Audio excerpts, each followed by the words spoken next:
тэрийн ордон бол ил хөл байна. Тэгэхээр өнөөдрийн байдлаар бол одоо ингээд бүх чигүүрийн яамдууд за ер нь төрийн үйлчлэлийн ерөнхийдөө нэг зогсон байдалтай байгаа байна. Дээгүүр одоо ингээд засгийн газрын бүтэц бүрэлдэхүүн орж ирэхгүй байгаа. Дээрээс нь энэ үүднээс ингээд төрийн бүх шатны үйл ажиллагаа гацлаа. Энэ нь эргээд эдийн засгтаа бас ямар хоорондоо авчирдгийг яагаад ингээд удаашраад байгаа шалтгааны таарна юу гэж харж байна. Яг ер нь бол одоо яг ингээд хууль зүйн байнгын хорооны хорол орох гэж байгаа 2 цагаас. Тийм тэгээд гишүүд бол идэвхтэй оролцол хурлуудаа бол суугаал явж байгаа байх гэж харж байна. Тэгээд мэдээж одоо засгийн газрыг бүрдүүлнэ гэдэг бол бас тийм амаргүй ажил байгаа болов гэж бодож байна. Ямар ч байсан бид нэр ерөнхий сайдаа томилоод ерөнхий сайд өөрийнхөө одоо кабинетыг бүрдүүлэх эхний ээлжинд бол мэдээж одоо яамдууд тохиолдолд чиг өөрийн хувьд нөгөө засгийн газрын бүрэлдэхүүний тухай хуулинд өөрчлөлт оруулаад бүтэц бүрэлдэхүүнийхээ тухай хуулинд өөрчлөлт оруулаад өргөн барих болов гэж хүлээж байгаа. Ингэсний дараа бол сайд нарыгаа томилоод үйл ажиллагаанд ороо явах байх. Ер нь бол яг чиглэлийн сайд нарыг одоо томилох мөн түнчлэн яг ямар яамтай ямар бүтэц бүрэлдэхүүнтэй явах уу гэдэг нь бол ерөнхий сайдын бүрийн эрхийн асуудал. Тэгэхээр тэр талдаа бол ажиллаад явж байгаа болов гэж бодож байна. Үйл ажиллагааны хувьд бол яам тамгын газар агентлагуудын үйл ажиллагааны хувьд бол сайдаас үл хамааран өдөр тутмын ажил бол явж явах ёстой. За сайд нар нь ажиллаа өгсөн ч гэсэн одоо үүрэг гүйцэтгэгчээр байгаа. Мөн түнчлэн төрийн нарийн бичиг буюу яг гол ажил одоо өдөр тутмынхаа ажлыг бариад үргэлжлүүлээд явах ёстой хүмүүс нь өөрчлөгдөөгүй ажиллаа хийгээ явж байгаа болов гэж харж байна. Парламентэр зарим гишүүд бол хуучин сайдрыг бол дахиж томилох нь өөрөө бас одоо ингээд дахиад ийм 100 жилийн түүхтэй ийм том намын хувьд өөр кандидат байхгүй мүү гэдэг агуулгаар хандж байна л да. Жишээлбэл та дахиж сонгогдох хэсэг дээр одоо гишүүдийн өргөн барьж байгаа тэр бичгийг юу нэ юу гэж харж байна. Нөгөө талаараа нөгөө ерхий сайдын бүрийн эрхийн асуудал гэдэг юм зүйл байгаа юм. Яг ер нь бол энэ өөрөө нэг тийм сонин зураглал харагдаад байгаа юм л да. Нэгэнтээ нэг намаас одоо Монгол Ардын нам бол олон холцсон. Баг хурлаараа ерөнхий сайдынхаа одоо нэрийг дэвшүүлээд явцсан. Тийм учраас яг тэр ардын нам доторх одоо асуудал бол жишээлбэл хүн намын хувьд бол мэдэх боломжгүй. Дээрээс нь ямарваа нэг одоо комент буюу одоо өөрийн байр суурийг илэрхийлэх боломжгүй асуудал болчиход байгаа юм.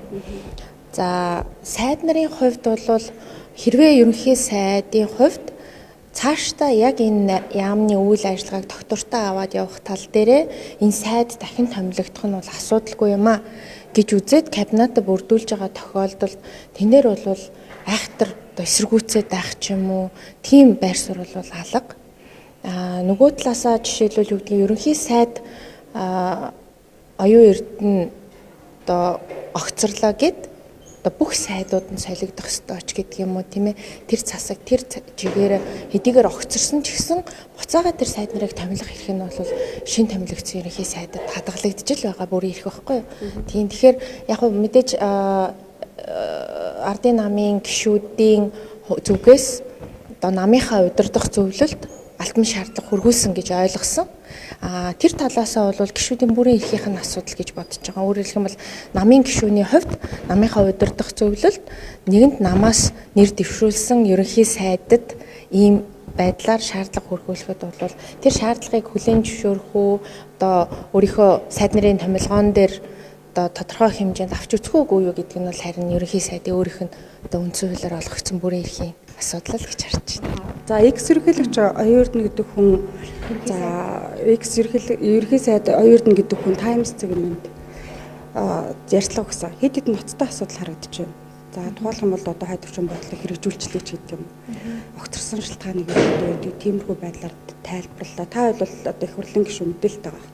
Та жишээлбэл яг тэр одоо байр суурьнд одоо хэр сал нийцэж байна. Яг хурлын гишүүний хувьд бас яг ерөнхий сайд нэг байсан хүн ийм мэдээллийг нь хэр зүйтэй байд. Одоо тэр үндэслэл бүхий тэр ярьцлагыг та өнөөсөн тэр хэр үндэслэл бүхий вэ? За яг тэр Times дээр гарсан ярилцлагын тухайд бол хувь хүний зүгээс байр суурь илэрхийлэхэд бол жоохон төвөгтэй байна. Яагаад тэгэхээр одоо яг ерөнхий сайд оюун эрдэнийн хувьд тухайн одоо илэрхийлсэн асуудлуудаараа буюу одоо төвшүүлсэн асуудлуудаар бол мэдээж тодорхой хэмжээнд нотлогоотой, тодорхой хэмжээнд бас нэг баримттай нөхцөл байдлын талаар мэдээлэл өгсөн болов уу гэж харж байгаа. Тэгээд яг тэр ярилцлагын хувьд бол юу гэдгийг одоо Times ч байна уу, одоо юу гэдгийг өөр гадны ямар нэгэн сайтууд те BBC ч юм уу, CNN ч юм уу, энэ чинь бүгдээр л адилхан хэвлэл мэдээллийн хэрэгсэл шүү дээ. Тэгэхээр тухайн хэвлэл мэдээллийн хэрэгсэл яг одоо жишээлбэл ямар өнцгөөс яаж мэдээлэл тавих уу, яах вэ гэдэг чи одоо бид нартэй л адилхан хэвлэлийн эрхчлөөний асуудал. Тийм ээ. Тэгэхээр яг одоо юу гэдгийг тухайн мэдээллийн талаар их сурвалж буюу одоо яг ерөнхий сайдаас өөрөөс нь л тодруулж асуусан зүг болоо. Тий.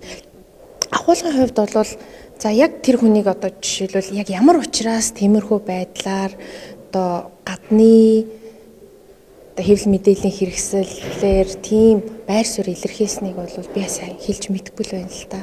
Тий сайн мэдэхгүй байна. Одоо би ямар яг өөрөө байр сууриа илэрхийлсэн бол ийм учиртай юмаа гэдээ бас тайлбарлаа хэлчихсэн. Тэгээ яг улс орны хувьд бол мэдээж одоо нөгөө дотооддоо асуудлаа шийдэж чадахгүй болоод жишээлбэл баруун нас дэмжлэг хүсэж гинүү да гэсэн маягийн одоо комментууд гэдэг юм уу хүмүүсийн санал бодлууд бол нэлээд бичигдсэн байлээ л дээ.